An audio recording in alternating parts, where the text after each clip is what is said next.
예, 정 오랜만입니다. 그죠? 옛날에 시골에 한 사람이 있었는데 건망증이 굉장히 심했어요. 여러분 건망증 심한가요? 아직 젊으셨으니까 안심하겠죠? 건망증이 심한 아들이 하나 있었는데 그 아들이 몇 해 동안의 공부를 이제 한 다음에 서울로 과거를 보러 가게 됐습니다. 그런데 아들이 밖에 나갔다가 돌아올 때는 무엇이든지 잘 잃어버리고 오는 게 걱정이에요. 제가 가장 잘 잃어버리는 것 중에 하나가 우산입니다. 여러분 어떤지 모르겠어요. 우산 들고 나갔다가도 날만 맑으면 돌아올 때는 그냥 두고 나오는 경우가 많습니다. 그래서 그 아버지가 걱정을 하다가 국리한 끝에 아들에게 보자기를 하나 주면서 이제 한양 가서 시험 치고 나거든.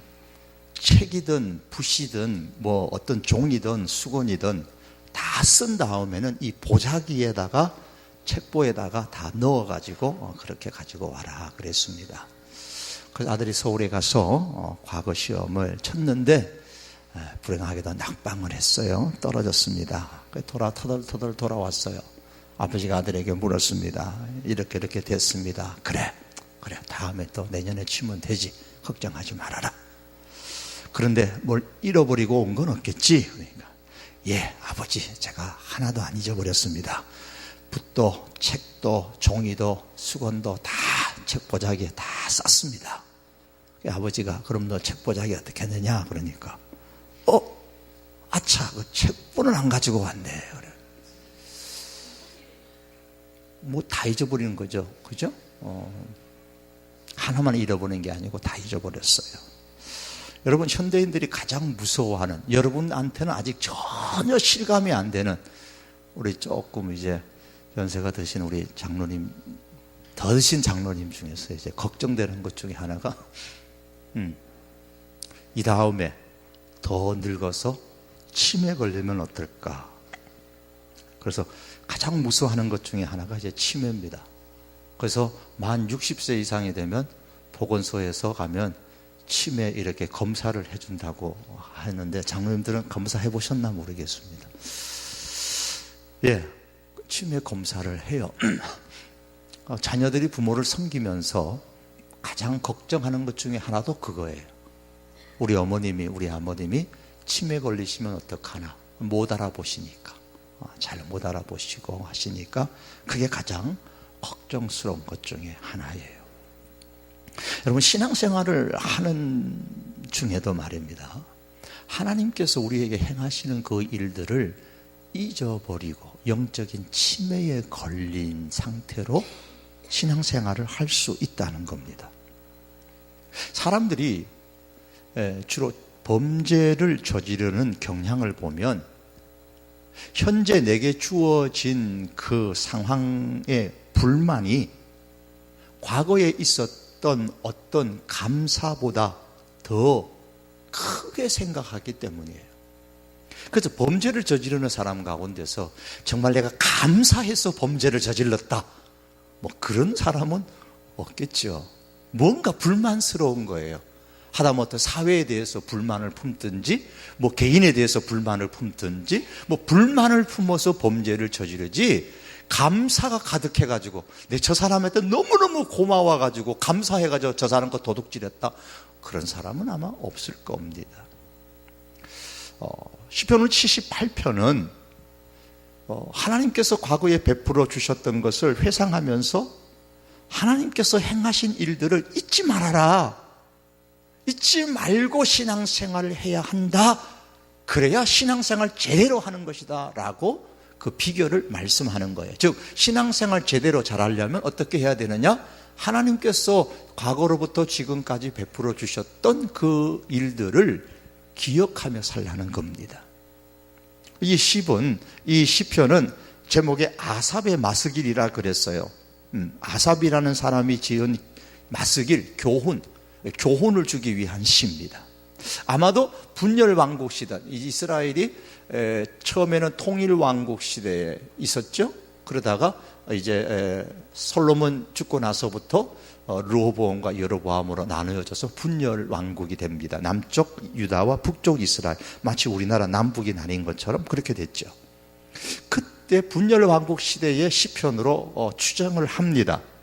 북이스라엘을 성경에서는 이제 에브라임이라는 단어로 표현하는데, 에브라임이라는 이 지파가 북쪽 이스라엘에게 있어서 가장 대표적인 지파고, 또 처음으로 나뉘어질 때에 북쪽 이스라엘의 왕이, 지도자가 에브라임 지파의 소속이었기 때문에 에브라임 그러면 바로 북쪽의 이스라엘을 의미하는 겁니다. 지금 이 북쪽 그 이스라엘처럼 범죄하고 불순종하지 말라고 지금 남쪽에 있는 예루살렘의 그 백성들을 향하여서 주시는 교훈이 이 78편의 말씀이에요. 이 78편을 1절에서 8절의 내용을 빼고 보면 이스라엘의 그 하나님에 대해서 반역하는 것, 또 그에 대한 하나님의 진노, 그럼에도 불구하고 은혜 베풀어 주시는 이 내용을 반복해서 계속하고 있는 말씀이에요.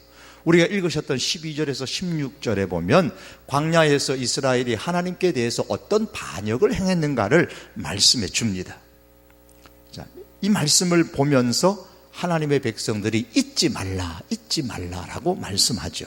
12절의 말씀을 제가 봅니다. 옛적에 하나님이 애굽 땅 소안 들에서 기이한 일을 그들의 조상들의 목전에서 행하였으되, 자, 이 소안, 애굽 땅 소안이라 그러면 우리 보통 학교에서 배울 때에 이집트의 그 아래쪽에 내려가면 삼각주라 그러죠. 강의 마지막 제일 아래쪽에 삼각주, 낙동강 아래에 삼각주, 한강 아래에 삼각주. 삼각지대는 주로 비옥한 지대죠. 비옥한 지대다 보니까 도시가 발달하는 지역입니다. 소안이라는 이 땅이 그러니까 발달한 도시예요. 힉소스 왕조 때에 거기에 도시를 건설하고 이 애굽의 수도가 되었던 장소가 소안이라는 곳입니다. 그런데 이 소안에서 무슨 일이 있었냐? 소안들에서 기이한 일을 그들의 조상들의 목전에서 행하였다 그랬습니다. 그리고 이 소안들에서 무슨 기이한 일이 있었느냐? 기이한 일, 이 말씀은 애굽에서 내렸던 10가지 재앙이 일어났던 그 순간에 이스라엘 백성들은 한 명도 다치지 않고 구원을 받았던 그 사건이거나, 아니면 그 소환에서부터 이스라엘 백성이 출애굽을 시작했던 것을 의미하는 것이에요. 시편 78편에 우리 43절에서 53절에 보시면 이스라엘에게 내린 10가지 재앙에 대한 기록이 나오는데, 43절을 한번 보십시오.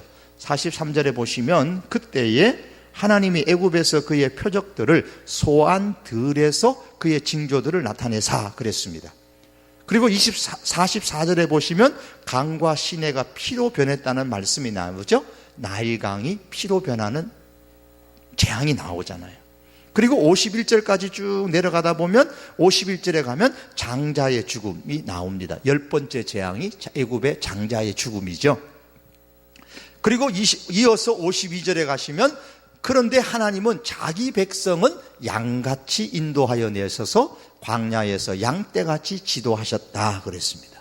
그러니까 이 소환들에, 특별히 애굽 전역에 내렸던 그 10가지 재앙 가운데서 소환들에서 일어났던 10가지 재앙, 그리고 그 재앙으로 말미암아 장자의 죽음으로 하나님의 기이한 일들이 일어나고 드디어 430년 만에 출애굽시키는 하나님의 기이한 역사 일입니다. 자, 이것을 말씀해요.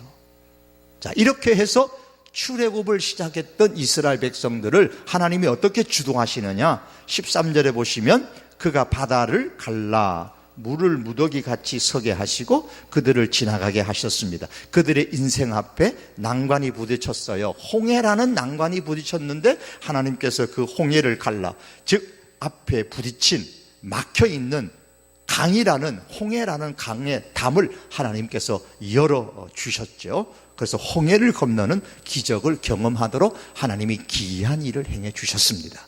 그뿐만이 아닙니다.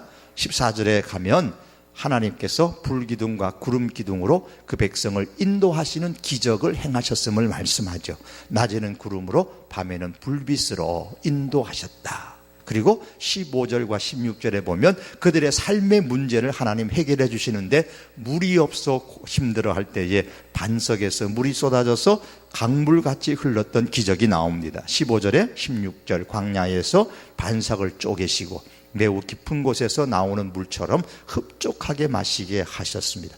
마치 광천 바위에서 샘물이 솟아 강을 이루는 처럼 바위에서 시내를 내사 물이 강같이 흐르게 하셨다 그랬어요. 물이 그냥 졸졸졸 흘러내려왔으면 그 많은 출애굽 이스라엘 백성들이 어떻게 다 한 먹에 먹겠어요, 그죠? 줄 서서 먹어. 일렬로 줄 서서 물 받아 먹으면 언제 물을 다 먹어요? 적어도 200만 명 정도가 나왔는데 어떻게 물을 다 그거 줄 서가지고 물 받아 먹겠어요? 물 받아 먹으려다가 목말라 죽겠죠. 그런데 시내를 이루어가지고, 그 시내가 보통 시내가 아니라 강같이 흘렀다. 그러니까 그냥 줄 쓸 필요도 없이 그냥 일렬로 잘게 서가지고 그냥 물을 그냥 먹고 싶은 대로 마시는 그런 기적을 행하셨다는 거예요. 하나님의 기이한 일입니다. 자, 이렇게 10가지 재앙을 일으키시고 구원하셨던 그 백성들, 그들을 인도하셔서 그들 앞에 가로막혀 있었던 담을 열어서 홍해를 열어주시고, 또한 그들이 가는 인생의 길에서 구름 기둥과 불 기둥으로 인도해 주시고, 그들이 또 목말라 힘들어할 때에 하나님께서 바위에서 물이 솟아올라서 강처럼 이루어서 그들의 목을 추리게 해 주셨던 이런 기이한 일들을 하나님의 백성들에게 주도적으로 하나님이 행해 주셨습니다. 그러면 이스라엘 백성들의 반응이 어떠해야 되느냐? 당연히 하나님을 찬양하고 열렬하게 여러분처럼 찬양의 영광을 돌려야 되겠죠. 그런데 어떻게 했어요? 17절에 뭐라고 말씀하셨습니까? 그들은 계속해서 하나님께 범죄하여 메마른 땅에서 지존자를 배반하였다. 범죄와 배반. 이스라엘 백성이 하나님의 기이한 일을 경험했음에도 불구하고 범죄하고 하나님을 배반했다 그랬어요. 그러면 그들이 범죄한 게 뭐고 하나님을 배반한 게 뭐냐예요. 거기에 대한 한 예를 들어 설명해 주는 말씀이 18절 이하의 말씀이에요. 그 18절 이하의 말씀은 광야에서 배가 고파서 음식을 구했던 그 사건이 나옵니다. 즉 만나와 메추라기 사건이에요.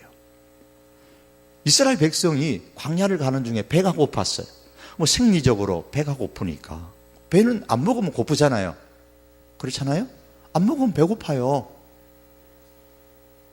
저는 밥 먹을 시간도 없이 올라왔는데요, 안 먹으면 배고파요. 배가 고파가지고 음식을 구했어요. 뭐가 잘못이에요? 그런데 뭐라고 말씀하냐면, 배가 고파서 음식을 구했는데 18절에 보면 뭐라고 말하냐면, 그들이 그들의 탐욕대로 음식을 구하였고 그들의 심중에 하나님을 시험했다 그랬습니다. 배가 고파서 하나님 먹을 것 주세요 그랬는데, 성경은 이 시편의 기자는 그 백성들이 하나님께 탐욕으로 음식을 구했다 그랬어요. 배가 고파서 먹을 것도 달라고 했는데 그게 뭐 탐욕이에요. 요즘으로 말하면, 나 아직 졸업했는데 직장이 없어, 하나님 직장 좀 주세요 라고 직장을 달라고 요청하는데 그게 왜 탐욕이에요? 뭔가 할 일이 없나 싶어서 고민하고 연구하다가 어떤 이제 사업을 한번 시작해 보려고, 장사를 시작해 보려고 시작하는데, 장사를 시작하면 장사가 잘 되고 싶어 하는 마음 있잖아요, 누구나 다. 그러면 하나님, 내가 장사 시작했어요, 사업 시작했는데 이 사업 좀 잘 되게 해주세요. 그게 왜 탐욕이에요? 뭔가 삶의 어려움이 겪었어요. 앞에 담이 있어요. 하나님, 이 담의 문제를 해결해야 되는데 이 담을 좀 부숴주시든지 열어주시든지 좀 해결해 주세요. 그게 왜 탐욕이냐 말이죠. 물론 배가 고파서 먹을 것을 달라고 요청하는 것 자체가 탐욕이 아닙니다. 그것처럼 내가 직장이 없어 직장을 달라고 요청하는 것이나, 내가 너무 가난해가지고 하나님 나한테 물질이 좀 필요합니다, 돈이 좀 필요합니다 라고 요청하는 것이나, 아니면 어떤 새로운 사업이나 장사를 시작하면서 이 사업이 잘 되게 해달라고 하나님 앞에 기도하는 것이나 뭐 이런저런 문제들, 이제 결혼을 해서 내 가정이 좀 행복하게 잘 살고 내 자식을 잘 낳게 해 주십시오라고 요청하는 것이나, 그게 탐욕이 아니죠. 당연한 겁니다. 그럼 왜 오늘 성경은 배가 고파서 광야에서 먹을 것을 달라고 요청한 것을 탐욕으로 음식을 구한 죄라고 규정하고 있느냐라는 거죠. 광야에 뭐 일을 할 수 있습니까? 그 들판에서 무슨 일을 하겠어요? 그러니 먹을 것을 달라고 할 수밖에 없죠. 그런데 성경은 탐욕으로 구한 죄라고 말씀합니다. 여기서 우리가 기억해야 될 중요한 신앙이 나옵니다. 우리 그리스도인의 삶은 항상 하나님과 관련되어진 삶이어야 됩니다. 하나님 없이, 하나님과 상관이 없이 단지 내 자신의 어떤 욕구를 충족시키려는 목적으로 요청하는 것, 그리고 그 내 자신의 욕구가 충족되지 않았다고 해서 하나님께 어떤 원망이나 불평을 일삼는 것은 탐욕으로 요청하는 것이 되게 되고, 그것이 죄라고 말씀하는 겁니다. 여러분, 어떤 꿈이 있으세요? 자, 내가 이제 20대인데 내가 30대는 어떻게 살 것이고, 지금 30대인데 내 40대 인생은, 50대 인생은 이런 모습으로 내가 살기를 원한다. 그러면서 그 꿈을 두고서 지금 현실에서 그럼 내가 그 꿈을 성취하기 위해서 어떤 일을 하고 어떻게 준비해서 어떻게 나갈 것이다 라고 꿈을 세워서 노력한다 할지라도 그 꿈이 탐욕이 될 수 있다는 거죠. 왜요? 하나님과 상관이 없는 꿈이라면 그래요. 그래, 꿈 잘 꿨네? 그 꿈 이루어서 뭐 할래? 라고 물을 때에 하나님과 아무 상관이 없는 꿈이라 그러면 그것은 하나님께서 규정하실 때에는 탐욕으로 음식을 구한 것과 같은 탐욕으로 내가 꾸는 꿈이라 그 말입니다. 왜 내가 새롭게 시작하는 그 사업이 잘 되어야 됩니까? 왜 내가 꼭 직장을 얻어야만 됩니까? 왜 내가 대학에 꼭 들어가야만 됩니까? 이번 시험에 내가 왜 좋은 성적을 받아야만 됩니까? 왜 하나님, 내가 결혼했는데 자녀가 없이 살면 안 됩니까? 왜 꼭 자녀를 주어야만 됩니까? 내가 왜 똑똑해야 됩니까? 단지 내 자신의 어떤 욕구 충족을 위한 것이라면 그것이 무엇이든 간에 탐욕이라는 겁니다. 이런 모든 욕구는 진심으로 항상 하나님과 관련되어져야 되고 신앙과 관련되어져야만 합니다. 그래서 바울은 이것을 좀 더 쉽게 표현해서 이렇게 말씀했어요. 신약에 오면 먹는 것도 마시는 것도 입는 것도 사는 것도 죽는 것도 다 하나님의 기쁨이에요. 하나님의 영광을 위하는 것이 된다 그랬어요. 그렇게 되어야 된다 그랬어요. 먹는 거, 입는 거, 사는 거, 죽는 것까지도. 그게 다 신앙과 연관되어져야 되고 하나님과 연관되어져야 그것이 탐욕이 아니라는 겁니다. 그것이 그리스도인의 믿음이라는 거예요. 공부하는 건 마찬가지예요. 성적 잘 받아서 뭐 할래요? 장학금 타려고? 장학금 받아서 뭐 할래요? 졸업하고 취업 잘 돼서 그럼 뭐 하실래요? 그럼 좋은 사람과 결혼해서 뭐 하실래요? 그거는 안 믿는 사람들이, 여러분 주변에 교회 안 다니고 하나님 안 믿는 사람들도 다 구하는 거잖아요. 똑같이 구하는 거잖아요.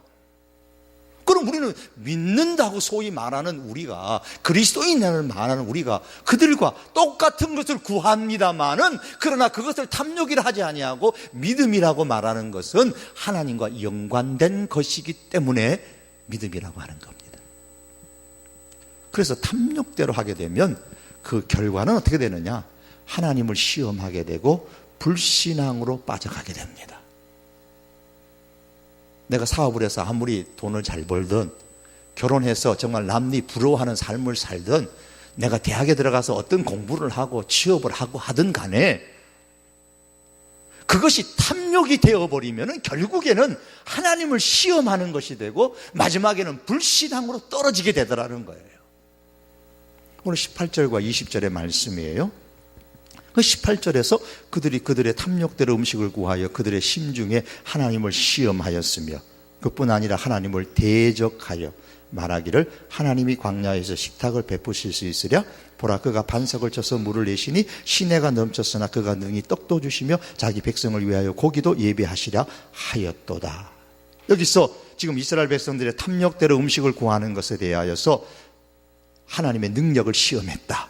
그리고 배반했다. 두 가지 표현을 지금 사용하고 있습니다. 19절에 하나님께서 과연 광야에서 우리에게 식탁을 베풀 수 있으랴, 우리에게 먹을 것을 주실 수 있으랴.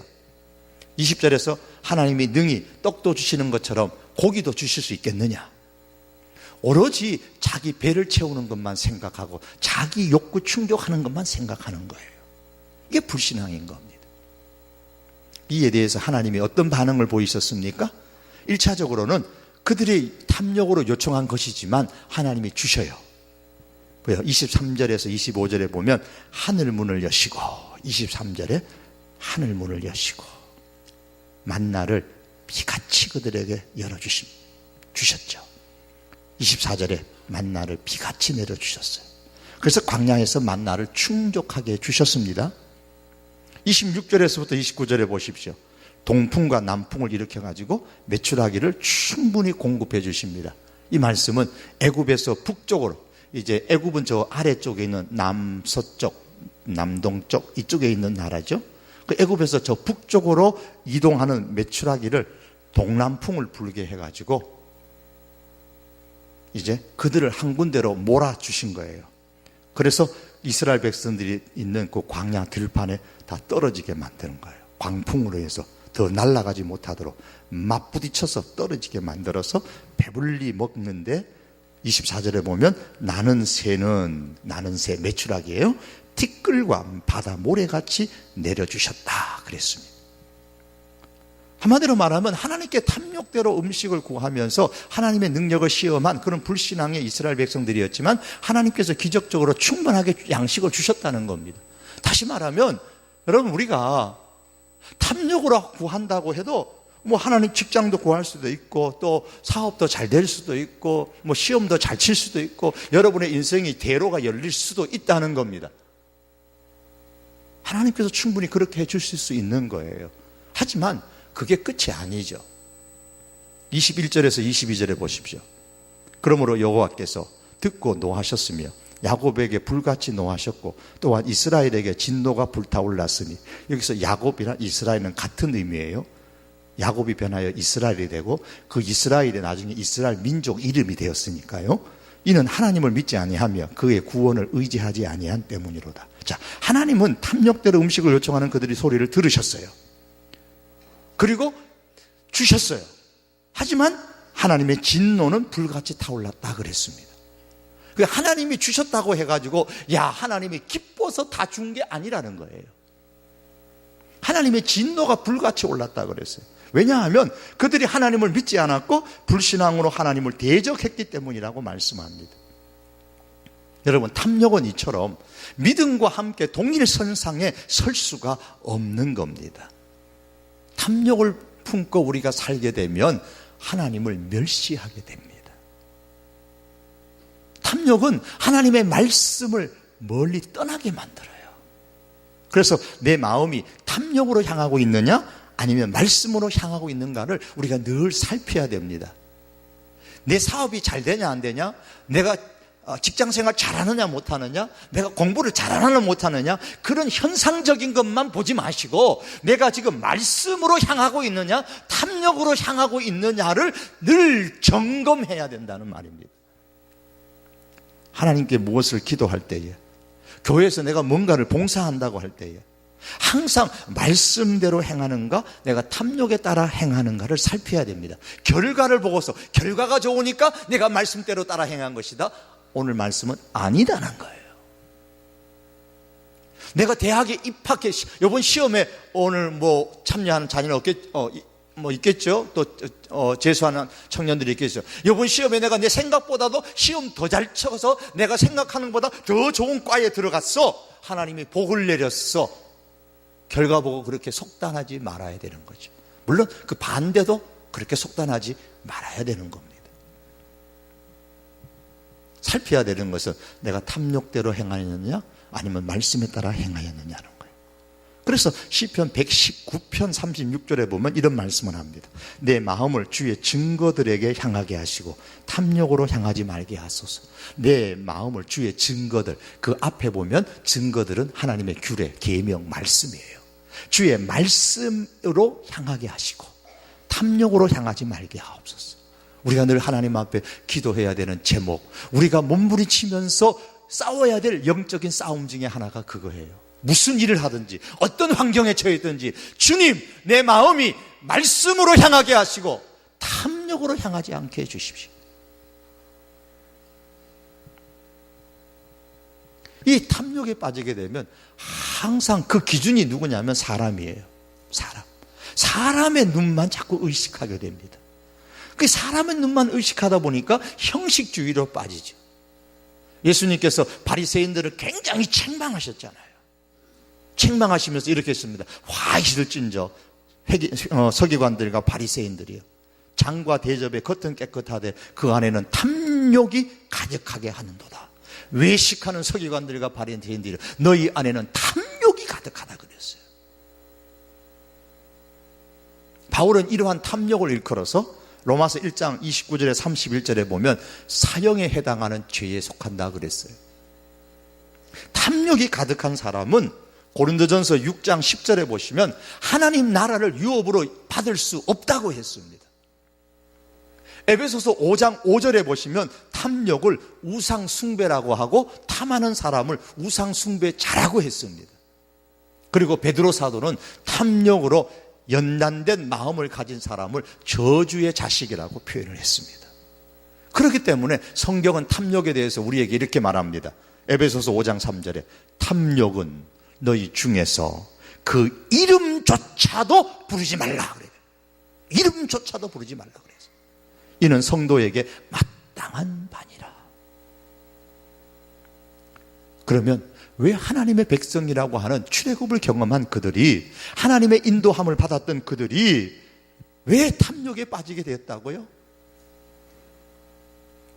하나님의 기이한 일을 잊어버렸기 때문에, 자기에게 베풀어 주셨던 하나님의 기이한 그 역사를 잊어버렸어요.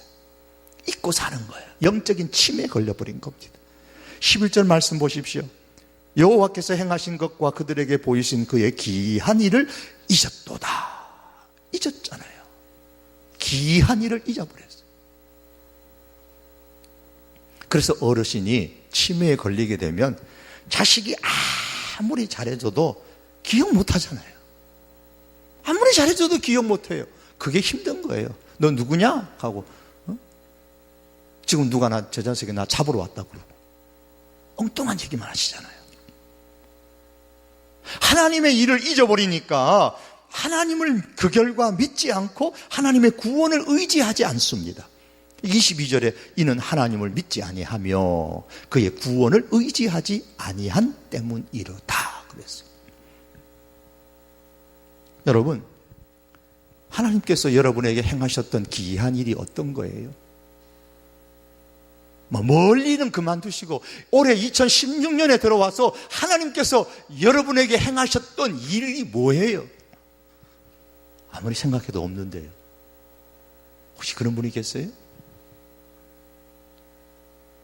하나님께서 행하신, 나를 향하여 베풀어 주셨던 그 일들을 기억하셔야 됩니다. 그걸 잊어버리면 안 됩니다. 그걸 잊어버리는 순간 우리는 탐욕을 향하여 달려가게 됩니다. 우리가 예수 그리스도의 십자가의 그 부활과 기적으로 인해서 우리 역시도 구원의 은총을 받은 사람들이잖아요. 하지만 광야 같은 세상을 살면서 우리들 역시도 탐욕에 빠져서 탐욕대로 세상을 살고 탐욕대로 하나님을 예배하고 탐욕대로 내가 사회생활하고 탐욕대로 직장생활하고 탐욕대로 우리가 공부하고 얼마든지 할 수 있는 겁니다. 심지어 탐욕대로 교회 와서 봉사할 수도 있어요. 그러므로 이 시편 78편은 광야 이스라엘 백성들에게만 필요한 말씀이 아니고 오늘 저와 여러분에게도 필요한 말씀입니다. 우리가 이 말씀을 통해서 늘 십자가의 부활, 십자가와 부활의 사건으로 얻은 그 구원을 한순간도 잊지 말아야 되고, 또한 하나님께서 세밀하게 나의 삶 속에서 역사해 주셨던 그 일들을 기억하셔야 됩니다. 그런데요, 이렇게 기억해야 되는 것은 기성세대에게만 해당되는 말씀이 아니에요. 우리 청년들에게도 마찬가지고 어린 자녀들도 마찬가지예요. 5절 하반절 말씀과 6절의 말씀입니다. 우리 5절 하반절의 말씀에 보시면, 자, 5절부터 6절을 한번 읽어보겠습니다. 시작. 여호와께서 증거를 야곱에게 세우시며 법도를 이스라엘에게 정하시고 우리 조상들에게 명령하사 그들의 자손에게 알리라 하셨으니 이는 그들로 후대 곧 태어날 자손에게 이를 알게 하고 그들은 일어나 그들의 자손에게 일러서. 자, 이 하나님께서 행하신 기이한 일을 어떻게 해요? 그 자손에게도 알리라. 그리고 후대에 태어날 자손에게 이를 알게 하고, 또 자손은 일어나 그들의 자손에게도. 자, 여러분 부모님의 세대 속에서 하나님께서 행하셨던 일들을 들어보셨습니까? 그거는 부모님들에게 행하신 것이 내게 무슨 상관이 있느냐? 아니에요. 지금 성경이 뭐라고 말씀하냐면, 너희 조상들이, 너희 선배들이, 너희 윗대의 사람들이 하나님께서 행하셨던 그 출애굽의 사건, 홍해의 사건, 광야의 사건, 너희가 기억해야 된다는 거예요. 하나님의 행하신 기이한 일들을 너희가 기억할 뿐만 아니라 너희 태어날 너희 후손 자손들에게도 그것을 알려주어서 기억나게 해줘야 된다는 거예요. 그러니까요, 우리 저 같은 부모의 세대가 여러분 같은 자녀의 세대에게나 혹은 그 후의 세대에게 믿음의 생활 잘 해야 된다라고 가르치는 것은 성경적이라는 겁니다. 부모의 세대만이 아니라 자손의 세대도 믿음 생활 잘 해야 돼요. 여러분의 세대도 믿음 생활 잘 하셔야 되고, 여러분 다음에 올 세대도 믿음의 생활을 잘 해야 되는 겁니다. 왜 그렇게 해야 됩니까? 하나님의 마음은 7절과 8절에 나와요. 같이 한번 읽어봅니다. 시작. 그들로 그들의 소망을 하나님께 두며 하나님께서 행하신 일을 잊지 아니하고 오직 그 계명을 지켜서 그들의 조상들 곧 완고하고 패역하여 그들의 마음이 정직하지 못하며 그 심령이 하나님께 충성하지 아니하는 세대와 같이 되지 아니하게 하려 하심이로다. 자, 이 말씀에 의하면 하나님께 소망을 두고 살도록 하기 위한 겁니다. 다시 말하면 이 기성세대도 마찬가지고 여러분의 세대도 마찬가지고 우리 결혼하신 여러분의 자녀가 있는 분들, 여러분의 자녀의 세대도 마찬가지고 우리 모두가, 모든 세대가 하나님께 소망을 두고 살자는 거예요. 그렇게 살기를 하나님은 원하시는 겁니다. 그리고 하나님께서 행하신 일들을 잊지 않아서 하나님의 계명을 잘 지킬 수 있도록, 그리고 8절에 내려가면 하나님께 충성할 수 있도록, 그래서 탐욕대로 살지 아니하고 하나님의 말씀에 따라서 행하는 그러한 우리의 후손들이 될 수 있도록, 다음 세가 되고 또 그 다음 세대가 되고 그리고 기성세대가 될 수 있도록 하기 위하여서 또한 가르치고 또한 가르치고 가르치라고 말씀합니다. 78편도 그런 목적으로 기록한 말씀입니다. 이제 말씀을 맺겠습니다. 여러분, 하나님께서 행하셨던 놀라운 일들을, 구원의 일뿐만 아니라 나를 위해 십자가에 죽으시고 부활하신 사건뿐만 아니라 때로는 여러분 앞에 가로막혀 있었던 담들 열어주셨던 하나님의 은혜가 있다면 그 은혜를 기억하셔야 됩니다. 때로는 앞이 깜깜했을 때에 하나님께서 그 밤에 불기둥으로 인도하셨던 것 같은 그런 역사가 여러분의 삶 속에, 우리의 삶 속에 있었다면 그거 잊지 말아야 됩니다. 때로는 삶의 여러 가지 고민 때문에 힘들어할 때에 하나님께서 만나를 내려주시고 반석에서 샘물이 솟아나게 해주셨던 그런 일들과 같은 일들, 그래서 삶의 문제의 일들을 하나하나 해결해 주셨던 그 하나님의 은혜, 여러분 그것을 기억하셔야 됩니다. 이것을 잊지 아니하고 하나님께서 주도적으로 나의 삶 속에 행하셨던 것을 기억하며 살아갈 때에 우리가 하나님의 사람으로 이기며 갈 수가 있는 겁니다.